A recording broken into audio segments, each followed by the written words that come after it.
Splatoon 2 is about to get even more awesome with the inclusion of the Octo Expansion. I want to talk about that and everything, but you know how we do things around here. I want to go even deeper than that.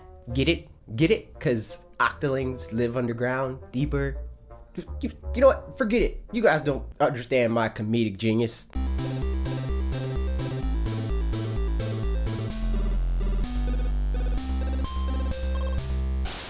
I realized I don't talk about Splatoon a lot on this channel. In fact, I think the last time I talked about Splatoon was nearly a year ago. That's a borderline crime, especially when you take into consideration how much I love that franchise. It's proof that despite what a lot of detractors say, Nintendo can have a few developers lock themselves in a room for 11 months and come out with something entirely new and entirely charming. They get a lot of flack from a lot of people for being samey, from us included. And for me, Splatoon is the reason why. My most hyped announcement to come out of E3 the year the original Splatoon came out was that Nintendo planned to maintain the program that spawned the original game. Fast forward to now, we haven't really seen anything that has come out of that initiative. That's kind of a bummer, but not all is lost because we're still getting plenty of exciting content from that original team by way of Splatoon 2's upcoming Octo Expansion. Now, none of this is to say I've grown bored in any way of the content available in Splatoon 2. In fact, they've been pretty consistently adding new things to the game before I'm really given the chance to fully consume the things they added leading up to the next thing. Since the days of the original games, I've been a huge advocate in favor of people really diving into the single player experience before playing the multiplayer. It really puts the mechanics into perspective and helps you understand the maneuverability the Inklings have. It gives you a different understanding of how the different weapons work. Some of the stage mechanics you'll see in an online match you'll get to see while playing through it, and beyond that, it further fleshes out the world and establishes themes like the Inklings' love of trends, fashion, music, and all of that good stuff. And it's a conduit for the lore. My only gripe being that we're never really given enough to push the potential of these mechanics or the world building. I've always lamented the limited approach to single player. So of course, as you can imagine, I was really excited to see the announcement for the Octo Expansion for Splatoon 2.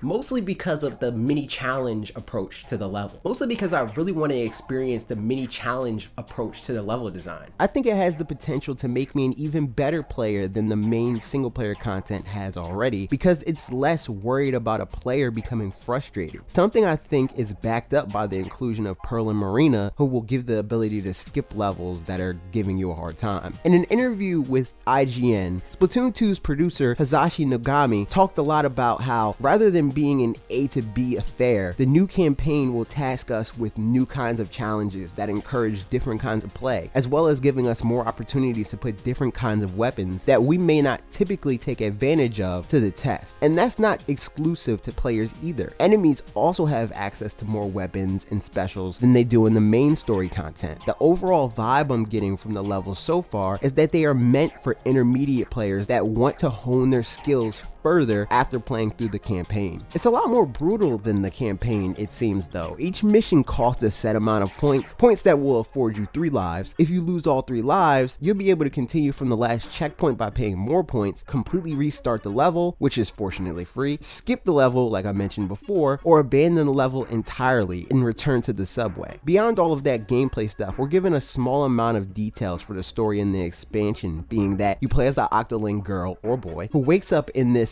underground subway system and apparently has amnesia. Tupac Marina is there, Biggie Pearl is there. It's a great time. That's about all we know outside of a few new characters that presumably help you in one way or another, but until we know more for sure, they're not really worth talking about right now. What is worth talking about is what I think this should mean for the series moving forward, and where I think they should take it after this. I think the Octo Expansion is a great start for every reason I mentioned, but it really doesn't do much to truly fix any of the major problems that I and many other people have with Splatoon in its current state. Problems I'm not sure we could reasonably expect to be solved in this expansion or any potential future expansion of Splatoon 2. For many of these things, we'll likely need a Splatoon 3, which I know is a ways off, but speculation is fun, so don't bother leaving any of those party pooper comments. But first, before I get into the negative stuff, let's just talk about some cool changes that would be fun to see. Not necessarily anything that we need to see. Splatoon's world should be explored further in more ways than just these piecemeal, smaller scaled stories. I think the world of Splatoon could stand to be more reminiscent of a traditional Nintendo single player experience. The story doesn't need to be super complex. In fact, in a way, I think they should simplify what's already there. Currently, there's a bit of an Overwatch vibe to how the Splatoon lore is explored. Only the people that really look are aware of a lot of the storytelling in Splatoon, which to a point can be cool, but I also think it wastes the potential of these characters in this world. We should have a plot that dives deeper into the day-to-day of Inklings as a whole. Give us backstory on where a lot of the trends in the world come from, why the Inklings and Octolings get stuck in these distinct 90s trends. Could we potentially see them explore different eras or other facets of the 90s? Like I mentioned a bit earlier, we're seeing a heavy hip-hop influence right now with the Octo Expansion. Let's see different genres and different media.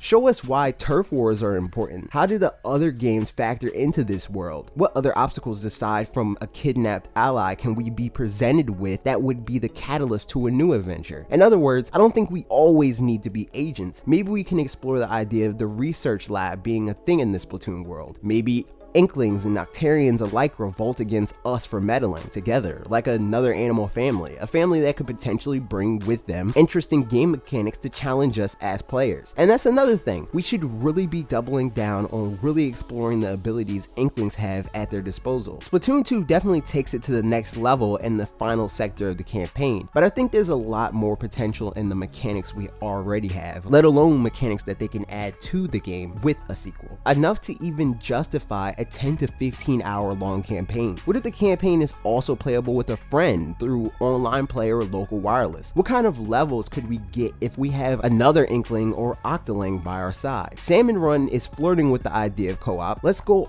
all in and make it a key mechanic in the future. I'd even sacrifice one full-fledged Nintendo-styled single player in favor of two campaigns in the vein of Splatoon 1 and 2, but with one of them being specifically designed to be played with another player playing alongside you. Also, why not make Octolings play slightly differently from Inklings in some way? It could be like A Way Out, but with better gameplay and a less serious story. Really, the only way it would be like A Way Out is that it would be really dependent on cooperative gameplay, which isn't even really unique to A Way Out, so disregard that, I guess. Give them different advantages and disadvantages to make them more than cosmetically separate. Of course, they shouldn't. I'd even go as far as to say they can't do that with the Octo Expansion, because they'd be putting characters with a different playstyle behind a paywall. But new ways to play are fair game and a sequel. Beyond that, let's see more game types in the vein of Salmon Run. The inclusion of that mode is easily my favorite new addition, as I've always been really into cooperative gameplay. Creating a cooperative boss rush game or a cooperative puzzle solving game type or something along those lines, I think could take Salmon Run to the next level. And while they're implementing game types, what would free-for-all or different sized team comps be like for competitive play? Or an elimination mode of some kind? I know as well as anybody else that loves Splatoon that the game isn't about kill or be killed 9 times out of 10 like most other shooters, but at the end of the day, it's still a shooter. It shouldn't hurt to include some traditional shooter staples. That way, they may attract an even bigger player base, as well as having even more things to play off of to make those modes unique to Splatoon in one way or another. And unfortunately, this is where we transition into the bad. Nintendo needs to let go of the reins a bit on their whole curated experience shtick when it comes to Splatoon. Don't get me wrong, I don't think that approach is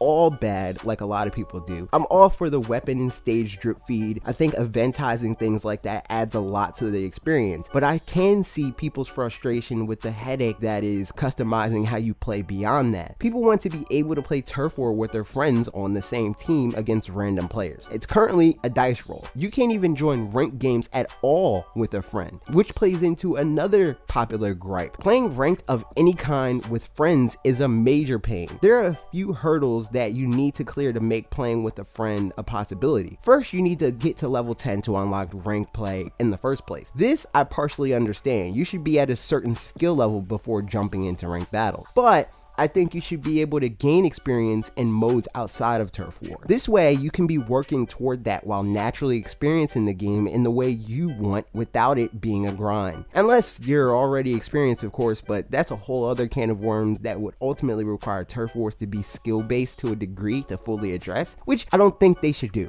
Anyway, after getting to level 10, you're required to get to B- in a ranked game type. Then you unlock League Battle. All of your friends need to go through this process as well. I don't think they should be this strict. Many people wouldn't even touch Splatoon if it weren't for their friends. Limiting what multiplayer modes they can play together is a mistake I think they should fix. Alongside the fact that you can't spectate when waiting to join a lobby, the fact that you need a full group of friends on the same Splatfest team to play together there, or any of the problems that people have with Nintendo's current online infrastructure and voice chat and whatnot. A fair amount of that could be fixed in Splatoon 2. All of that stuff should be fixed by Splatoon 3. But those are my thoughts. What do you think? Are you excited for the Octo expansion for Splatoon 2? Are there any changes that you want to see happen to the game? Let me know that and more in the comments down below. Like my ideas? Well, like the video and share the video with a friend who's also excited for the Octo expansion or wants to see some cool changes to Splatoon, maybe some much needed changes. While you're at it, don't forget to subscribe and ring the bell for more videos like this every Tuesday and Thursday at 4 p.m. Eastern time. Also, if you like podcasts and you want to see me and my friend Logan talk about our videos for the week, new Nintendo ideas that may not make it into a video, or to have us chat with you guys in our Discord, join our Discord, you can see that every Saturday at 4 p.m. Eastern time on this channel or podcast services, anywhere you want to listen. Okay, that's it for me. See you next week.